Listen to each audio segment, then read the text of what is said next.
حکومت کی جانب سے سینٹ الیکشن اوپن بیلٹ کے ذریعے کروانے کے لیے ایک اور صدارتی آرڈیننس کے اجراء کو اپوزیشن کی جانب سے غیر آئینی اور غیر قانونی قرار دے کر مسترد کر دیا گیا ہے اور سیاسی حلقوں میں یہ بحث زور پکڑ گئی ہے کہ کیا حکومت اس کوشش میں کامیاب ہو پائے گی یا نہیں۔ یہ اطلاعات بھی ہیں کہ اپوزیشن جماعتیں تازہ ترین حکومتی آرڈیننس کو عدالت عظمیٰ میں چیلنج کرنے کے بارے میں بھی لاہ عمل تیار کر رہی ہیں۔ اپوزیشن اتحاد پی ڈی ایم کا یہ موقف ہے کہ سینٹ الیکشن کا طریقہ کار تبدیل کرنے کے لیے آئینی ترمیم کی ضرورت ہے اور صدارتی آرڈیننس کے ذریعے ایسا نہیں کیا جا سکتا۔ اپوزیشن کے اس موقف کو اس بات سے تقویت ملتی ہے کہ صدارتی آرڈیننس لانے سے پہلے اس نے آئین میں 26ویں ترمیم کا ایک بل بھی قومی اسمبلی میں پیش کیا تھا جو اپوزیشن کی ہنگامہ آرائی کے باعث منظور نہ ہو سکا۔ ویسے بھی اگر حکومت قومی اسمبلی سے 26ویں آئینی ترمیم کا بل پاس کروا بھی لیتی تو سینٹ میں اپوزیشن اکثریت میں ہے، لہٰذا حکومت نے یہی بہتر سمجھا کہ سینٹ الیکشن کا طریقہ کار بدلنے کے لیے صدارتی آرڈیننس کا سہارا لیا جائے۔ اس سے پہلے حکومت نے سینٹ انتخابات اوپن بیلٹ پر کروانے کے لیے سپریم کورٹ سے رجوع کیا تھا۔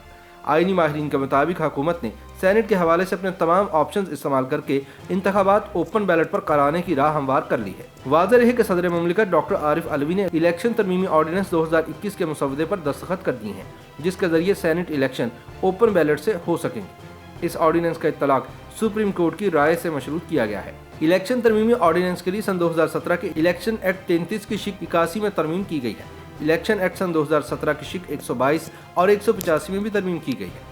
آرڈیننس کے تحت پارٹی سربراہ رکن اسمبلی کو ووٹ دکھانے کی درخواست کر سکے گا، جبکہ الیکشن کمیشن بھی پارٹی سربراہ کی درخواست پر کسی بھی رکن کا ووٹ دکھانے کا پابند ہوگا۔ تاہم اپوزیشن اتحاد کا کہنا ہے کہ ایسی کسی بھی حکومتی کوشش کو ناکام بنایا جائے گا کیونکہ صدارتی آرڈیننس کے ذریعے آئین میں ترمیم نہیں کی جا سکتی اور سینٹ الیکشن کا طریقہ کار بدلنے کے لیے آئینی ترمیم کی ضرورت ہے۔ پیپلز پارٹی کے سینیٹر رضا ربانی نے سینٹ انتخابات اوپن بیلٹ کے ذریعے کرانے کے صدارتی آرڈیننس پر کہا ہے کہ مجھے ایسی کوئی مثال یاد نہیں جس میں آرڈیننس کا اطلاق سپریم کورٹ کے فیصلے کے ساتھ مشروط کیا گیا ہو۔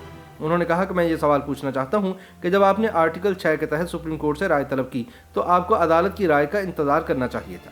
ان کا کہنا تھا کہ آرڈیننس لا کر سپریم کورٹ پر دباؤ ڈالنے کی کوشش کی جا رہی ہے۔ رضا ربانی نے کہا کہ آرڈیننس بدنیتی پر مبنی ہے اور اس کے اندر تضاد ہے، کیونکہ پہلے لکھا گیا کہ آرڈیننس کا اطلاق فوری ہوگا اور بعد ازاں کہا گیا کہ آرڈیننس کا اطلاق سپریم کورٹ کے فیصلے سے مشروط ہوگا۔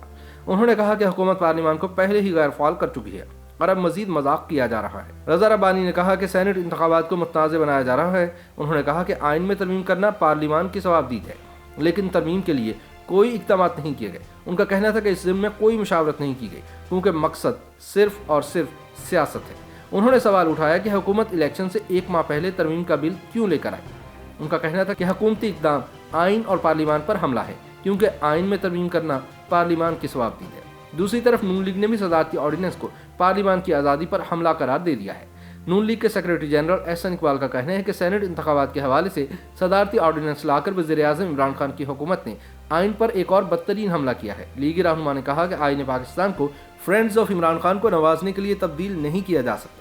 انہوں نے کہا کہ اگر اس غیر آئینی اقدام کو درست قرار دیا گیا تو کل کو ایک اور صدارتی آرڈیننس کے ذریعے 18ویں ترمیم کو بھی رول بیک کیا جا سکتا ہے۔ ایسے ہی 58(2) بھی بحال کرنے کا آرڈیننس بھی جاری ہو سکتا ہے۔ احسن اقبال نے مزید کہا کہ صدارتی آرڈیننس سپریم کورٹ کو ڈکٹیشن دینے کے مترادف ہے۔ یہ اعلیٰ عدلیہ کی توہین ہے۔ سپریم کورٹ کو حکومتی آرڈیننس ختم کرنا چاہیے۔ انہوں نے کہا کہ مسلم لیگ نون کے ہوتے ہوئے کوئی بھی آئین کے ساتھ کھلواڑ نہیں کر سکتا۔ آئین کو میلی نگاہ سے دیکھا تو نون لیگ کا ہر کارکن اس جنگ کو پاکستان کے چپے چپے پر لڑے گا۔ دوسری جانب آئینی ماہرین کا کہنا ہے کہ اپوزیشن کے پاس اب بھی موقع ہے کہ وہ سپریم کورٹ سے رجوع کرے اور صدارتی آرڈیننس کو چیلنج کرے اور اسے قلعدم قرار دلوانے کی کوشش کرے۔ سابق secretary election commission of Pakistan Qamar Dilshad کا اس معاملے پر کہنا ہے کہ حکومت کو سپریم کورٹ کے فیصلے کا انتظار کر لینا چاہیے تھا۔ انہوں نے کہا کہ موجودہ آرڈیننس بھی سپریم کورٹ کے فیصلے سے ہی مشروط ہے۔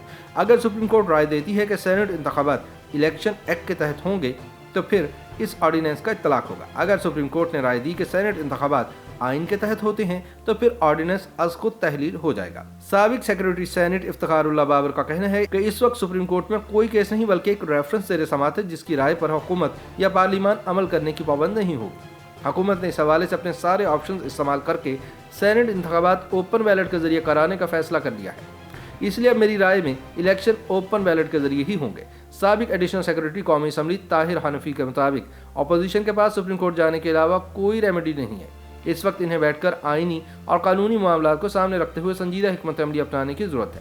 اب وقت آ گیا ہے کہ پارٹی پالیسی کے خلاف ووٹ دینے والے ارکان کے خلاف کارروائی ہو اور چیئرمین اور ڈپٹی چیئرمین سینٹ کے انتخابات کو بھی اوپن بیلٹ کے ذریعے کرانے جیسے معاملات بھی طے کر لیے جائیں۔